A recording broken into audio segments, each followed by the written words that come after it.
Hello and welcome, I'm Thomas Porteous and you're watching the World Report on NewsX World. Let's take a look at some of the top headlines of the hour. Canadian Prime Minister Mark Carney meets Chinese leader Xi Jinping in Beijing to seek a new trade deal. The visit marks a major reset after nearly a decade of strained Canada-China relations. Venezuelan opposition leader Maria Corina Machado says she presented her 2025 Nobel Peace Prize medal to President Trump during a White House meeting. The Norwegian Nobel Committee says the prize cannot be transferred, and Trump praises the gesture but still does not endorse her. Ukrainian President Zelensky says the country is not blocking peace and blames Russia's continued missiles and drone attacks for prolonging the war. Trump and the Kremlin say Zelensky is holding up a deal, while Moscow claims it remains open to talks. Denmark says any acquisition of Greenland by the United States is out of the question and violates international law and sovereignty. The statement comes after the White House says European troops have not changed Trump's call to acquire the island. Trump announces the creation of a board of peace to oversee efforts to end the war in Gaza. The White House says the body will focus on diplomatic and security steps towards stability. Meanwhile, Israeli strikes kill at least 10 Palestinians in Gaza as the US says ceasefire talks have once again moved to the second phase. Health officials report a 16-year-old is among the dead after homes are hit in Deir al-Bala. A South Korean court sentences former President Yoon Suk-yeol to 5 years in prison for obstructing his arrest. The ruling follows his failed attempt to impose martial law in December of 2024. US officials warn Iran at the UN that all options remain on the table over a deadly crackdown on protesters. Activists say more than 2,600 people have been killed as Iran maintains an internet blackout.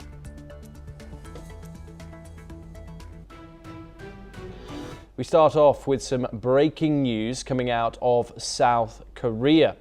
And a court in Seoul has sentenced former President Yoon Suk-yeol to 5 years in prison for charges including obstructing attempts to arrest him following his failed bid to impose martial law. The Seoul District Court has said that it has found Yoon guilty of obstructing authorities from executing an arrest warrant related to his martial law declaration in December of 2024. Yoon has also been found guilty of charges that include fabricating official documents and failing to comply with legal process required for martial law. A huge significant update coming there out of South Korea. We'll continue to bring you all the statements following it as soon as we get that intel through. But next we turn to West Asia and we follow the developing situation in Iran. And Qatari Prime Minister Sheikh Mohammed bin Abdul Rahman Al Thani reaffirmed his country's support for de-escalation and peaceful solutions during a phone call with Iranian Foreign Minister Abbas Araghchi. The call reviewed bilateral cooperation and discussed the latest regional developments. Sheikh Mohammed stressed Qatar's backing for efforts aimed at reducing tensions and resolving disputes through peaceful means. The call comes amid rising tensions over fears of a possible US strike against Iran. US President Donald Trump has repeatedly vowed to back protesters in Iran, where anti-government protests have swept the country since last month. Iranian officials have accused the US and Israel of backing riots and terrorism in the protests. Joining us now to discuss this ongoing and developing situation is Peter Baum. He's the editor of the Weekly Blitz. He joins us live from London. Peter, thank you very much for joining us. And of course, this internet blackout does continue. We're getting mainly diplomatic updates over the next 24 hours. Of course, we saw that threat at the UN SC by the representative there, Mike Waltz. However, Qatar stepping in as mediator once again. Of course, Qatar hosts the largest US airbase in the region, which Iran struck previously back at the end of the 12-day war with Israel after the US strikes on the nuclear facilities. However, what negotiation is needed here? Of course, we haven't seen any direct action by the United States so far, just threats from Donald Trump and the Iranian counterparts. Why has Qatar decided now to step in? Yeah, I've read the statement from the Qatari Foreign Minister, and it actually follows other statements made by the Saudi Foreign Minister, the Omani Foreign Minister, and Turkey. The last thing that those countries want in the region is an escalation of violence, a military attack by Trump or Israel, because the region is so volatile at the moment that domestically these countries can see that what's happening in Iran may expand to their own domestic base. In Turkey is very prone to anti-government riots, as we know. Syria at the moment is currently ungovernable because of what's happening there. Lebanon, interestingly enough, have actually, the foreign minister for the first time has said that if Hezbollah continues to arm and attack Israel, Israel has every right to defend itself. So the Arab statements, the foreign ministers from the Arab statements, and as you say, Qatari intervention, is that they have interest in ensuring that no military action from the United States or from Israel emanates from this. They want to see Iran, the Iranians themselves, control the situation, and in their eyes, hopefully, the rioters, day by day as it goes on, will lessen in violence. I don't see that happening, but it's quite understandable why the Qatari foreign minister should make such a statement. Qatar have no interest in the US getting involved militarily in Iran. Yes.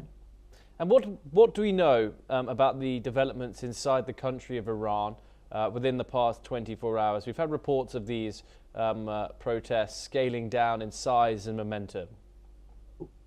That's true. We actually know very little. It's very difficult to get information out. We know that Al Jazeera have been reporting via the internet on Iran, and some of the Iranian propaganda, Western-speaking propaganda diplomats have been on various podcasts with the major influencers such as Piers Morgan and in the UK as well, and they're suggesting that there are as many pro-government protests as there are anti-government protests. Now, of course, from the video footage that we have seen, we know that this is not the case. But what we can expect is that as each day continues, the rioters' appetite, the anti-government protesters' appetite for getting out in the streets will be lessened as more and more of them have been killed. The figures that we're getting can't be verified. Most media sources are suggesting anywhere between 2,000 and 3,000 people have been killed. Other sources are suggesting the number is 4 to 5 times that. So we actually don't know because it's very difficult to get information out. But the fact that the US fleet are heading for the Red Sea, the fact that there are no flights over Iranian airspace, the fact that European missions and other countries are pulling their people out of Iran, the fact that Israel is on high alert, all these factors seem to point to the scenario where military action is still very much on the cards, despite the claims from the pro-Iranian bloc, shall we say. Yes, Peter Baum, thank you very much for joining us. It's always a pleasure to speak to you. Of course, we'll keep you updated on that ongoing situation in Iran. But next, we turn to Europe, and the French Finance Minister, Roland Lescure, has warned that his US counterpart, Scott Bessent, any move to Greenland would amount to a crossed line, endangering Europe's economic relationship with the United States. Lescure has said that Greenland is a sovereign country that is part of the EU and shouldn't be messed around. Meanwhile, Russia has said that it was seriously concerned by the arrival of NATO forces in Greenland, a mineral-rich island in the Arctic that US President Donald Trump has threatened to seize. Moreover, France, Sweden, Germany and Norway have announced that they would deploy military personnel to the island's capital, Nuuk, as part of a reconnaissance mission. The announcement comes after a meeting between US, Danish and Greenlandic officials in Washington failed to deter US President Donald Trump's ambition of taking the island. Joining us to discuss this is Major General Gigi Davidi. He's a defense analyst. He joins us live from New Delhi. Thank you very much for joining us. Thank you, Thomas. Pleasure. Of course, now we are seeing troops go into Greenland. Although a very small amount of, it is still significant that they have arrived there. Vladimir Putin has raised his concerns about it. Why has he done so? And does this back up Donald Trump's narrative? Well, Thomas, firstly, we need to understand that Greenland is strategically very important piece of territory. It's the largest island on the planet, something like 8,36,000 square miles. And it is rich in mineral resources, as also gas and oil. So President Trump, in his first term in 2019, had floated an idea to buy out Greenland from Denmark. And now, in his second term, he has been more aggressive and he has made it very clear his ambition that he would like to seize the island if it doesn't happen through the dialogue. Now, this has ruffled up many feathers in Europe, and there is a pushback, a combined pushback from the European countries and EU. And to that extent, I think the situation is definitely getting more and more tense. And recently there were talks between the US administration, Foreign Minister, and also the Vice President of US and the Danish representative and Greenland representative. But these talks have made no headway because there's no meeting ground. And you are rightly brought out that symbolically the European nations have sent small contingents of military contingents to the Greenland to express solidarity.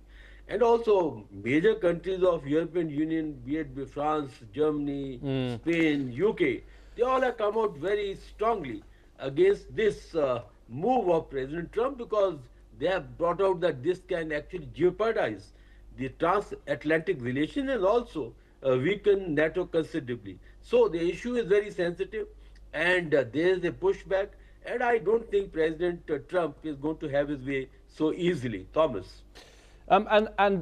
So-called intervention, can we rule it out that Donald Trump is going to march his troops in or fly his troops over and take Greenland by force? Is that diplomatic approach that we saw 2 days ago mean that the Trump administration has more of an interest of resolving this over the diplomatic table? Well, the point is that President Trump always muscles his way through, because that is his style of negotiation. He brings a lot of pressure and then ensures that other side either gives way or bends down. So therefore, this moves by President Trump, threat to use force, I think should not be taken too seriously, because it will not work out because the stakes are very high. And I think what President Trump is trying to do is to build pressure and ensure that on the negotiation table, the Danish government or the Greenland administration, they comes to terms and some kind of diplomatic, way is found out. But I don't think the use of force is the first option for President Trump or his administration. These are the pressure tactics, and President Trump is well known to change his stance very frequently. So maybe that he may try to negotiate, but the one point is very clear. President Trump is, I think, hung up with this idea that for strategic importance and American national interest, it has to have say in Greenland, or either diplomatically, economically, or politically. Thomas. Yes, Major General Gigi Davidi, do stay with us as we move to South Asia for our next story. And a Hindu teacher's home was set ablaze in Sylhet Gojwengat's Upzela, rising fresh fears for Bangladesh's minority community. Birendra Kumar Dey, known as Junu Sir, and his family narrowly escaped the fire with no injuries being reported, but the cause and perpetrators remain unknown. This attack is part of a disturbing pattern targeting minority households across Bangladesh. Recent incidents include multiple arson attacks in Chittagong, Pirojapur, and the brutal lynching of a garment worker in Mymensingh. Local residents and activists are calling for stronger protections and thorough investigations. India has urged the Bangladeshi government to act decisively, criticising recurring attacks and the attribution of violence to personal or political disputes. Joining us now once again is Major Gigi Davidi. Of course, this is seemingly now a pattern. What does this tell us about the ongoing unrest in Bangladesh and the minorities who are seemingly and allegedly being targeted? Absolutely, Thomas. After Sheikh Hasina's exit and since the unionist government has come to power, the atrocities against the minorities, especially the Hindu community, has increased multifold. And there have been instances after instances, and you have rightly said that there's a pattern involved vandalizing the places of worship, lynching, and the recent case was Dipudas, where they actually not only lynched but also burnt his mortal remains, and abductions are there, then targeting the properties of Hindu minorities, the business. All this is being done in a very systematic manner. I would say it is part of the ethnic cleansing that is going on. And I follow Bangladesh very closely, having taken part in the Bangladesh Liberation War.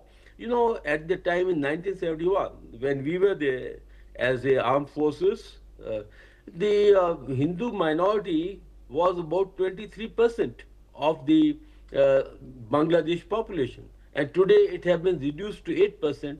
Barely 13 million Hindus are left now in Bangladesh. The point I'm trying to make is that this is a very systematic pattern that has been there, but it has gained momentum after Yunus government came to power, and they apparently not heeding to the, either the advice or the warnings given by Indian government. Perhaps the government stand is slightly lukewarm, and I think Indian government has to come very strongly. After all, where will the Hindus go? There are 13 million of them, and in case they are not protected or feel secure, there will be mass exodus into India, like what happened in 1971. Thomas.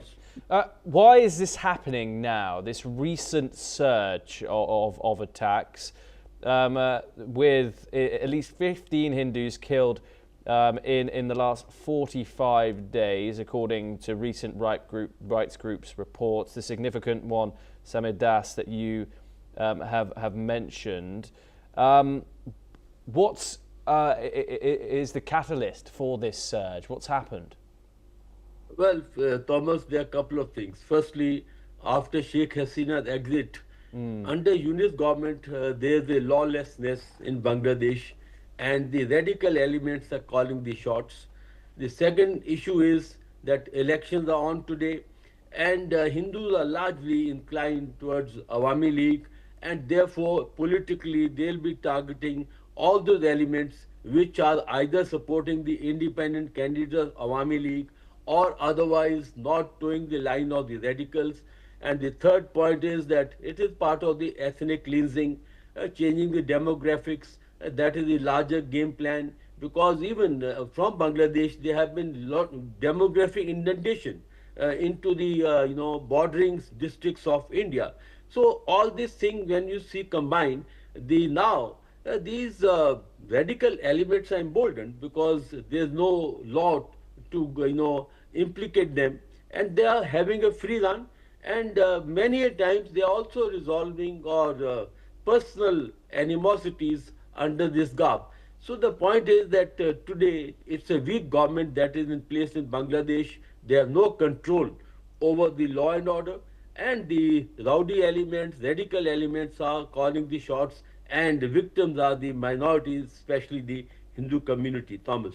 And what implications could this have for the wider Indian subcontinent and, of course, relations between neighbouring India and Bangladesh?